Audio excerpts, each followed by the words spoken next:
So the next talk will be about tendon ultrasonography. And I'll try to convince you after my talk that for tendon imaging, ultrasound is really interesting because of all the improvements that we had the last 10 years about the images in ultrasound. So what is the contribution of ultrasound techniques in the analysis of tendinopathy? So first of all, some facts. What is a tendon? A tendon is a tough band of fibrous connective tissue that connects muscle to bone and is designed to transmit forces and withstand tension during muscle contraction. It contains few cells, mostly represented by tendinoblasts, along with endothelial cells and some chondrocytes at the level of the bony insertion. Pseudoglycans and collagen is the most important thing, which is mostly a type 1 collagen. And the collagen molecules are arranged in fibrils, then grouped in fibril bundles, as you will see, fascicles and later fiber bundles that are almost parallel in the long axis of a tendon. This parallelity is very important for ultrasound because when we go from anatomy to micro and macro anatomy, and I would like to thank Dr. Kenneth Lee from Madison, Wisconsin, USA, to give me this picture, and Dr. Dalaudière, which is now working in Bordeaux in France, to give me this optic microscopy of a rat tendon. So it is very important because there is a lot of type 1 collagen, a little bit of elastin embedded in proteoglycan's water matrix, and other type of collagen. As you see, the amount of cells is rather poor in the tendons compared to the very wide collagen matrix that we have in the tendon. So there is also a little bit of calcium in the border of the tendon, of course, and you see here some chondrocytes at the level of the insertion of the calcaneus bone. So I told you about the fiber, the collagen fibril, and then collagen fibers and primary fiber bundle, which is called a subfascicle, and then the endotenon, which is surrounding these fascicles. And finally, you see a bundle of fascicles which forms the tendon structures by putting all these fascicles together in the epitenon, which is the border of the tendon. And this arrangement of individual collagen fibers into subfascicles, tertiary fiber bundle, and then tendon enclosed by epi and paratenon is very nice to see in ultrasound because of the parallelity of all these fibers, which gives a very good view of the internal architecture of the tendon in ultrasound, which is not the case with MRI, except with the new technique of extra short T1 MRI. But in ultrasound, we had this structure since years with the parallel fibers, which represents the tendon in white, in echo rich is the tendon fibers, and the connective tissue, which is a little bit more dark. So what is a tendon disease? A tendon disease is, as you know since yesterday, maybe I hope before yesterday, a degenerative lesion. Tendinopathy is related to symptoms. Tendinosis is related to histology. You can either call the tendon disease a tendinopathy or a tendinosis. Don't forget, as was said yesterday by Dr. Resnick and other speakers, a normal tendon never ruptures. You almost have to deal with a certain amount of tendinosis or tendinopathy inside the tendon to get a rupture in the tendon. So what are the histological features of a degenerative lesion inside the tendon? So it is a fibroangioblastic reaction within the tendon.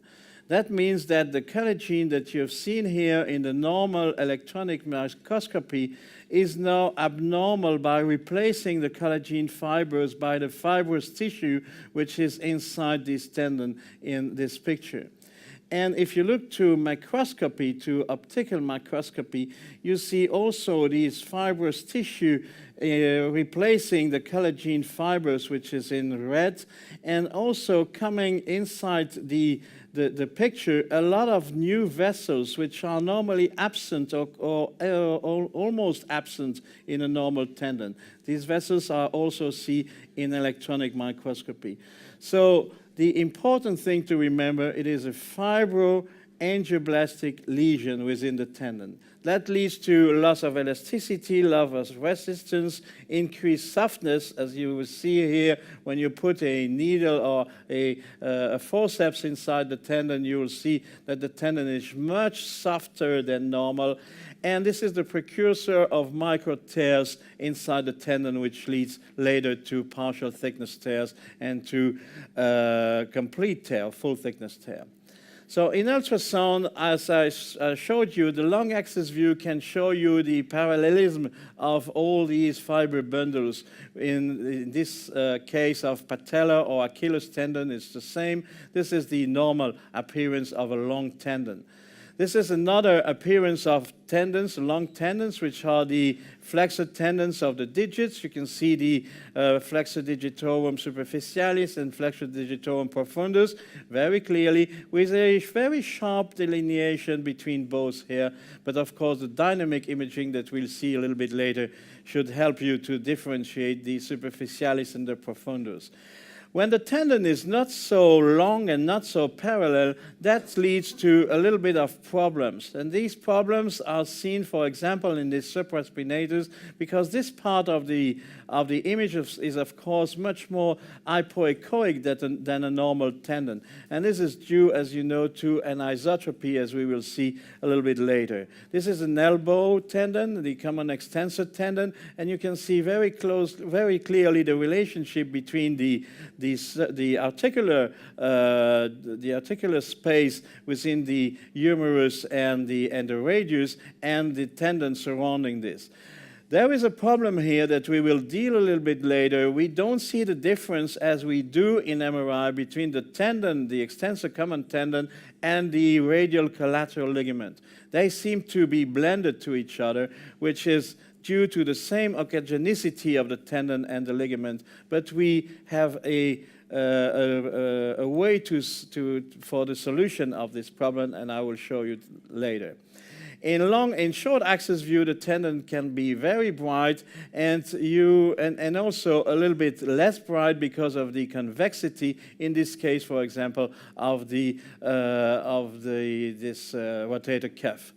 So what can we do to avoid the anisotropy artifact? I will go very quickly because everybody knows that if the axis of the ultrasonic beam is perpendicular, the tendon will be brighter, and if the axis of the ultrasonic beam is not perpendicular to the tendon, but also for ligaments, a decrease of echogenicity appears, as in these talofibular ligament, anterior talofibular ligament. So what can we do? We can change the position of the hand and the probe and get a perfect view of a parallelism of the anterior talofibular ligament fibers and the ultrasonic probe, so perpendicular to the beam. In this case, which is coming from Dr. Lapeg in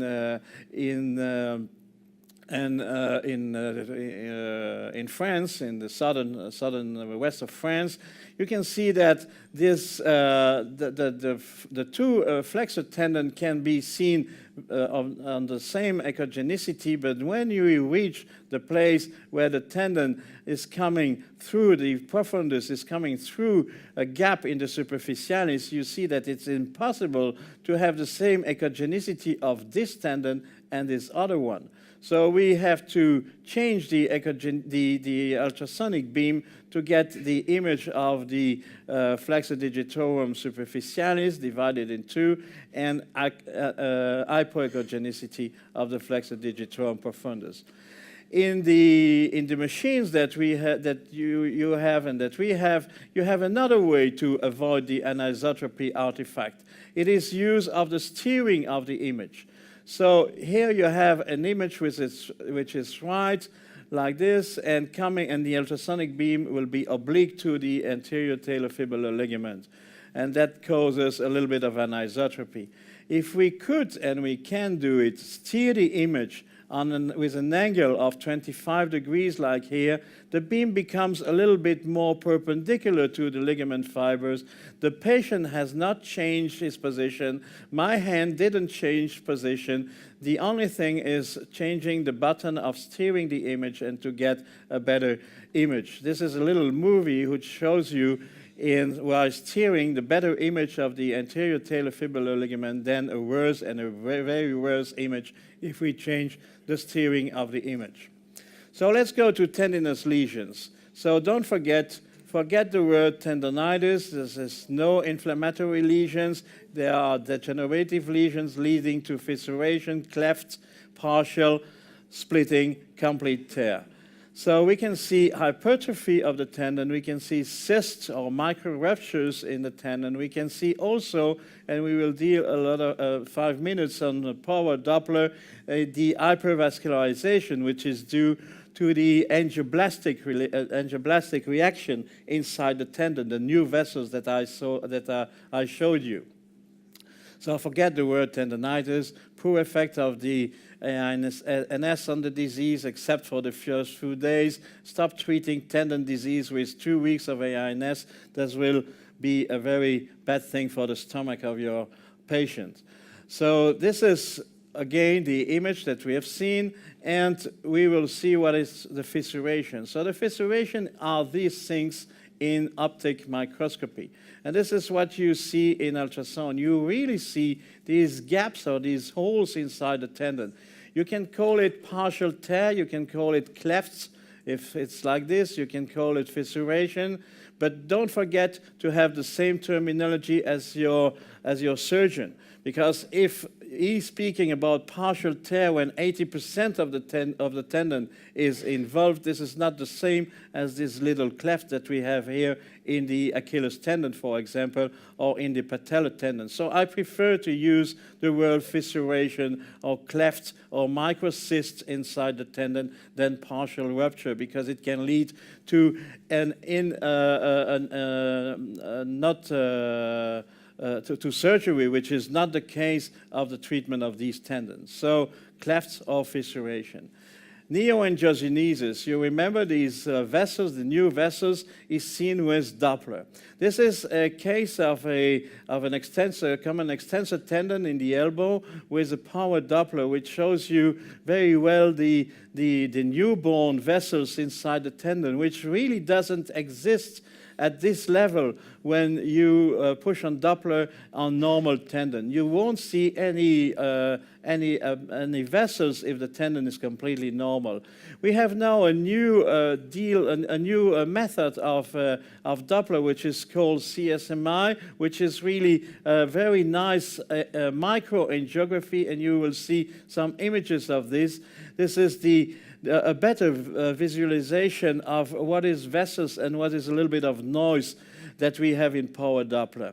For example, in this case of patellar tendon, you can see these microvessels very clearly, like we had in angiography. When we do a microangiography, you have the same image of these very subtle vessels inside the tendon. These are other examples of microangiography inside a common extensor tendon. This is an example of microangiography around a flexor tendon in the end. This is the level of the pulley A1. This patient has some trigger finger, and you will see, I'm sorry, I go back.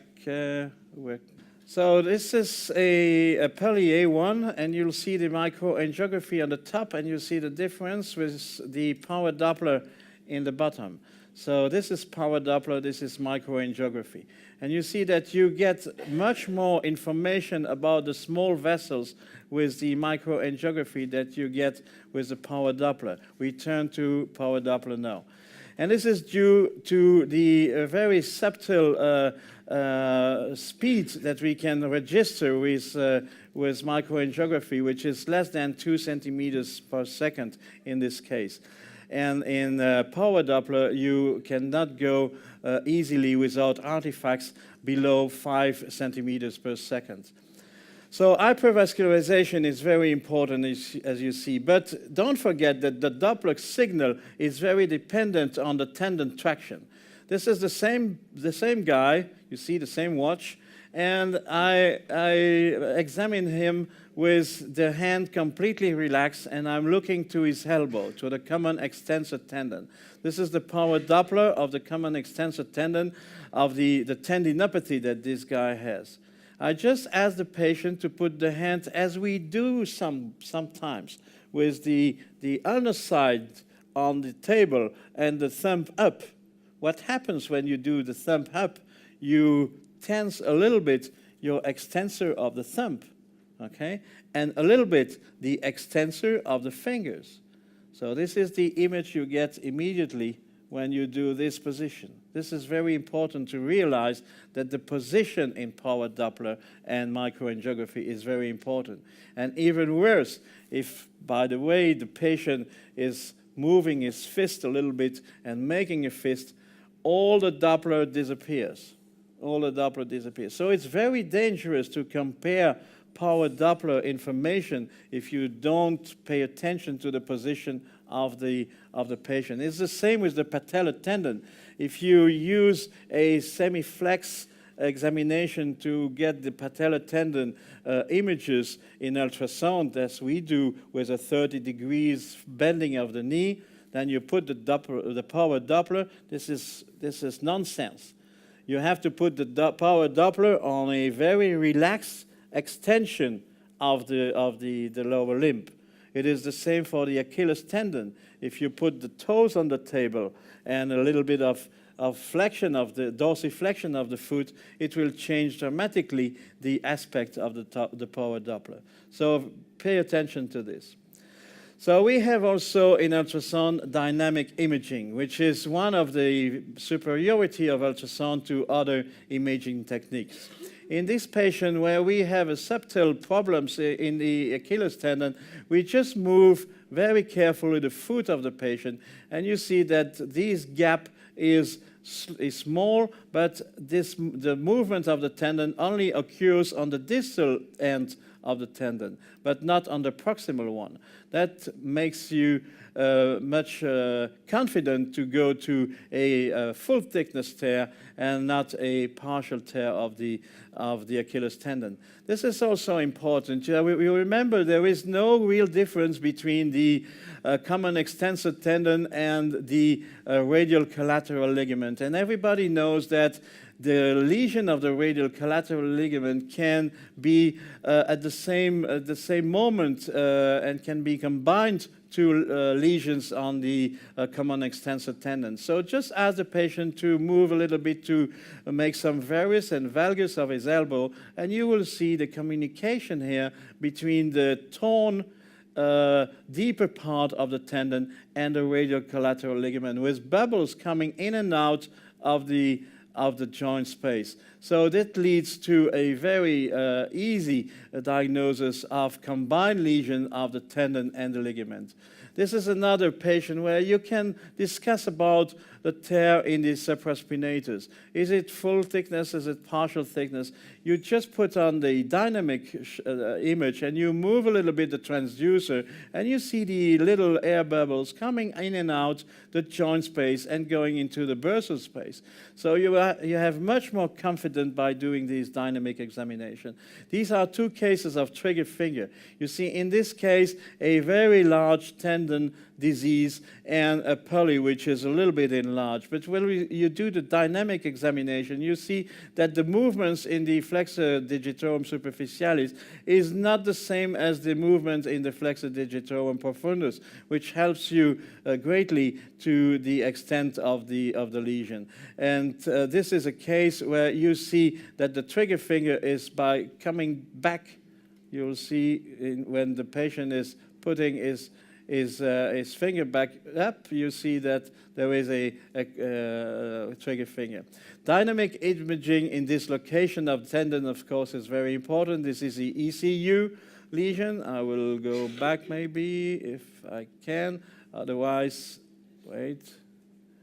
This is an ECU dislocation. This is the ulna, this is the ECU, and you see that by doing a supination of the hand, the ECU is going completely on the other side of the ulnar styloid. And you see also better the lesion on the subsheath of the tendon, on the medial part of the subsheath of the tendon, while the ECU is going on the other side. This is a peroneal dislocation. The long peroneal tendon is going on the other side of the malleolus, as you will see here. So it's going very quickly, so you have to be very careful. It's going on the other side of the malleolus. And by pushing the probe on this side of the malleolus, we could push back the peroneal tendon in a normal position. So this was dynamic examination.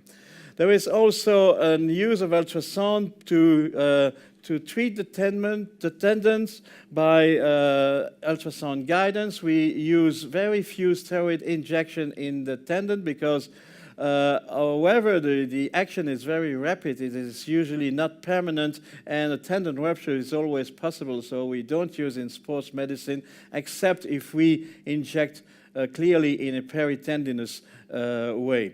We do some tendon fenestration, needling of the tendon, which leads to a kind of reformation of the tendon. This is coming from Hausner and Al, and you see that this is the way that you can fenestrate or dry needling a patellar tendon. We do a lot more of PRP since 2010. We use the PRP injection. It's coming again. We use a PRP injection, and we inject under ultrasonic guidance. We inject under ultrasonic guidance the PRP inside the tendon, as well as it was shown by Dr. Til Perez in the image fusion lecture.